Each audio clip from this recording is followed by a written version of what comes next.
தமிழ்நாட்டுக்காரனுக்கு metro கிடையாதுடா, கோயம்புத்தூர்காரனுக்கு metro கிடையாது அப்படின்னு எவ்வளவு தெளிவா சொல்லியிருக்கிறாங்க. ஆனா வந்து எடப்பாடி பழனிசாமி ஜெயிச்சா எப்படிங்க திடீர்னு மெட்ரோ வந்துடும்? ஜனவரி மாசம், இன்னும் ஒரு மாசம் தான் இருக்கு. இவங்க இப்படி ஒரு அறிக்கை விட்டு அடுத்த ஒரு மாசத்துல ஜனவரியில நைனா நாயந்திர மெட்ரோ விட்டுருவோங்கிறாரு. அப்ப இந்த ஒரு மாசத்துல வந்து மக்கள் தொகை வந்து எப்படிங்க 15 லட்சத்துல இருந்து கூடிருமா? கம்மியான மக்கள் தொகை ஒரு மாசத்துல கூடிருமா? இவங்க எதிர்பார்த்த மக்கள் தொகை வந்துருமா? ஒரு மாசத்துல அந்த பில்டிங் இடிக்க வேண்டிய வேலையெல்லாம் வராதா? ஒரு மாசத்துல அந்த ஸ்பீடா போறவங்களாம் வண்டியை குறைச்சிருவாங்களா? ஒரே மாசத்துல கோயம்புத்தூர்ல மெட்ரோக்கு தேவைன்னு மக்கள் உடனே கருத்து சொல்ல ஆரம்பிச்சிட்டாங்களா? அப்ப எவ்வளவு பொய், எவ்வளவு உண்மைக்கு மாறான ஒரு விஷயத்தை ஒரு அரசு சொல்லுது பாருங்க.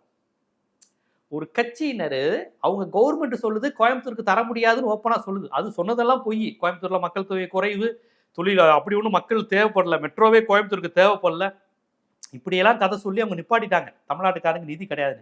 இவங்க சமாளிபிகேஷனை பாருங்க. ஒரு மாசத்துல மெட்ரோ தந்துடுறோம், நீங்க எடப்பாடியை சிஎம் ஆக்கினா தந்துடுறோம். அப்போ எடப்பாடியை சிஎம் ஆக்கினா 15 லட்சம் மக்கள் தொகை போதுமா, இல்ல அதுக்குள்ளேயே வந்து 20 லட்சம் ஆயிடுவாங்களா ஒரு மாசத்துல?